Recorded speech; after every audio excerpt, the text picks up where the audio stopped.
तो जैसा कि आप लोगों ने पिछले पार्ट में देखा था कि लॉयड कॉलेट की उसके एंजल बनने की जर्नी में उसका साथ दे रहा था ताकि वो दुनिया को बचा सके और अपनी मॉम की मौत का बदला ले सके, जो कि एक मॉन्स्टर थी। और उनकी इस जर्नी के दौरान उनकी मुलाकात सीमा नाम की एक लड़की से होती है जो कि दूसरे डायमेंशन से आई थी और उसका मिशन कॉलेट को मारकर उसकी खुद की दुनिया को बचाना था। पर सीना अपने इस मिशन में फेल हो जाती है क्योंकि क्रेटोस और लॉयड काफ़ी ज़्यादा पावरफुल थे। और अपनी इस जर्नी के दौरान लॉयड को कॉलेट का एक गहरा राज पता चलता है कि कॉलेट जैसे जैसे एंजल बनने के करीब बढ़ रही थी वैसे वैसे ही उसकी ह्यूमन इंस्टिंक्ट खत्म हो रही थी, जो बात लॉयड को काफ़ी बुरी लगती है। लेकिन वो कॉलेट के लिए कुछ नहीं कर सकता था। अब आगे की कहानी में हम एक विलेज को देखते हैं जहां पर डिजियंस ने अटैक कर दिया था और वो एक छोटे बच्चे को मारने वाले थे। लेकिन तभी सीना वहां आकर उस बच्चे को बचा लेती है और उन डिजियंस से फाइट करने लगती है। पर वहां बहुत सारे डिजियंस मौजूद थे जो सीमा को ओवर पावर कर देते हैं,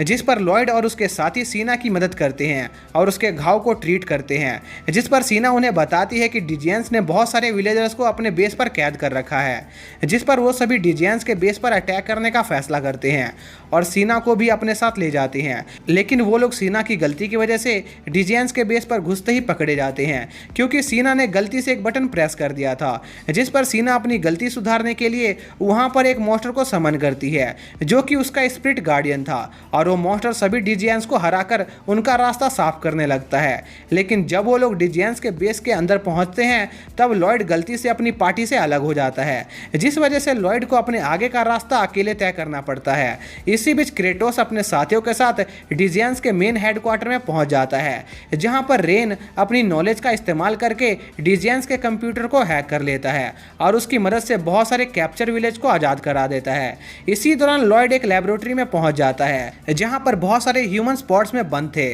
और सो रहे थे। तभी वहां पर केवर नाम का एक बंदा आ जाता है जो कि डिजियंस का लीडर था और वो लॉयड को बताता है कि वो यहाँ पर ह्यूमंस का इस्तेमाल करके पावरफुल जेम्स बनाते हैं और उसकी मॉम भी उनके ही इस एक्सपेरिमेंट का हिस्सा थी जिसके पास सबसे पावरफुल जेम था, पर वो उनके हाथ से निकल गई थी। जो सुनकर लॉयड को काफ़ी गुस्सा आ जाता है और वो केवर पर अटैक कर देता है, जिस पर केवर उस अटैक को डॉज कर लेता है और लॉयड को बताता है कि उसने उसकी मॉम को नहीं मारा बल्कि उसके डैड ने उसकी मॉम की जान ली थी क्योंकि लॉयड की मॉम उस जेम की पावर को कंट्रोल नहीं कर पा रही थी और एक मॉन्स्टर में बदल गई थी, जिस पर ना चाहते हुए भी लॉयड के डैड को अपनी वाइफ को मारना पड़ा था। लेकिन लॉयड को केवर की किसी भी बात पर यकीन नहीं होता है, इसलिए वो उस पर अपनी स्वॉर्ड से अटैक करने लगता है। पर केवर लॉयड के सभी अटैकों को डॉज कर लेता है और उसे नीचे गिरा देता है। फिर केवर लॉयड को बिजली का झटका देने लगता है जिससे लॉयड काफी ज्यादा कमजोर हो जाता है। फिर केवर लॉयड को मारकर उससे अपना जेम वापस लेने आगे बढ़ता है, पर तभी वहां पर क्रेटोस आ जाता है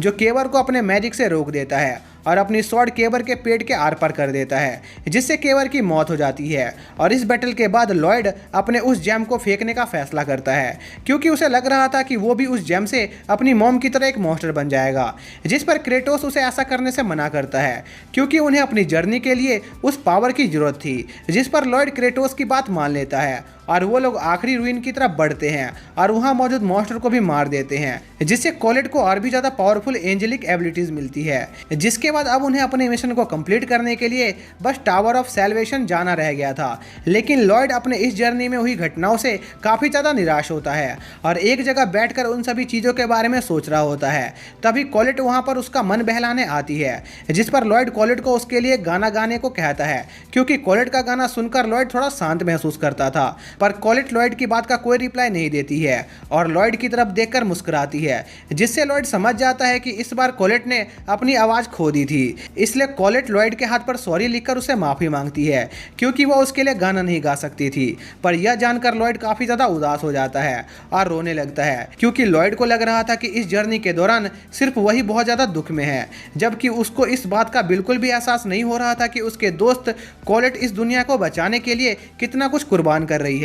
जिस पर कॉलेट लॉयड को गले लगा लेती है और उसे शांत करने की कोशिश करती है, जिसके बाद लॉयड क्रेटोस से मिलने जाता है और वापस से अपनी ट्रेनिंग शुरू कर देता है ताकि वो और ज़्यादा स्ट्रांग हो सके और इतना ज़्यादा कैपेबल बन सके ताकि वो कॉलेट को कभी भी उसकी इंस्टिंक्ट खोने का एहसास न होने दे। जिसके बाद वो लोग टावर ऑफ सैल्वेशन जाने से पहले थोड़ी देर आराम करने रुकते हैं ताकि वो लोग अपनी एनर्जी रिकवर कर सके। लेकिन कॉलेट और क्रेटोस बिना किसी को बताए रात के अंधेरे में ही टावर ऑफ सैल्वेशन के लिए निकल जाते हैं, जिसके कुछ समय बाद लॉयड को उसके जेम से अजीब वाइब्रेशन महसूस होने लगती है और वो देखता है कि कोलेट और क्रेटोस वहां पर मौजूद नहीं थे। इसलिए वो सभी तेजी से टावर ऑफ सैल्वेशन की तरफ जाने लगते हैं ताकि वो टाइम पर उन लोगों के पास पहुंच पाए। पर बीच में रेगन उन लोगों का रास्ता रोक देता है और उन्हें आगे जाने से मना करता है, क्योंकि लॉयड उस जगह पर जिस कोलेट से मिलने वाला था वो उस कोलेट से बिल्कुल अलग होने वाली थी जिसे लॉयड बचपन से जानता था, क्योंकि टावर ऑफ सैल्वेशन के अंदर कोलेट की बॉडी पूरी तरह से चेंज हो जाएगी।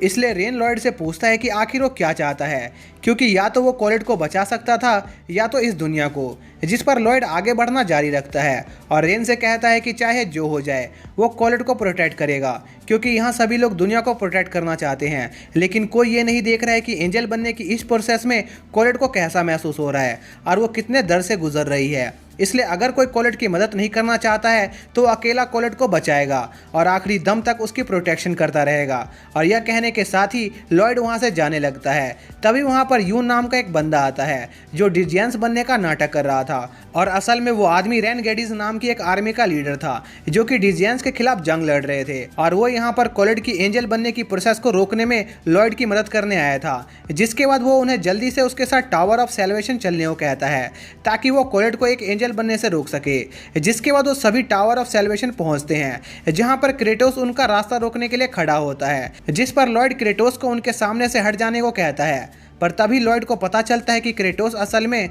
सरफिम नाम का एक एंजल है जो कि क्रक्स नाम के ग्रुप से बिलोंग करता था, जिनका काम गॉडेस मार्वल की सेवा करना था और वो लोग हर तरीका आजमा रहे थे जिससे कि वो अपनी गॉडेस को दोबारा से जिंदा कर सके। जिस पर यू क्रेटोस से फाइट करने लगता है। इसी बीच लॉयड और उनका ग्रुप टावर ऑफ सैल्वेशन की तरफ बढ़ रहे होते हैं और जब वो लोग उस टावर के सबसे टॉप पर पहुंचते हैं तब उन्हें वहाँ हवा में उड़ती हुई कोलेट दिखाई देती है, जिस पर लॉयड कोलेट को बचाने उसकी तरफ बढ़ने लगता है। तभी कोलेट लॉयड से कहती है कि उसने अभी तक उसका जितना भी साथ दिया उसके लिए शुक्रिया और लॉयड ही इस दुनिया में एक ऐसी चीज़ है जिस वजह से वो अपने आप को सेक्रीफाइस करके इस दुनिया को बचाना चाहती है। और ये आखिरी बार है जब वो दोनों एक दूसरे को देख रहे हैं, जो कहते वक्त कोलेट की आंखों से आंसू निकल रहे थे, जो देखकर लॉयड का कोलेट को बचाने का इरादा और ज़्यादा मजबूत हो जाता है और वो कोलेट को बचाने के लिए उसकी तरफ अपना हाथ बढ़ाता है। लेकिन इससे पहले ही कोलेट की आत्मा उसका शरीर छोड़ देती है, जिस पर लॉयड रेमिल से कोलेट को वापस पहले जैसा करने को कहता है। पर रेमिल लॉयड को बताता है कि कोलेट पहले ही इस दुनिया को छोड़कर जा चुकी है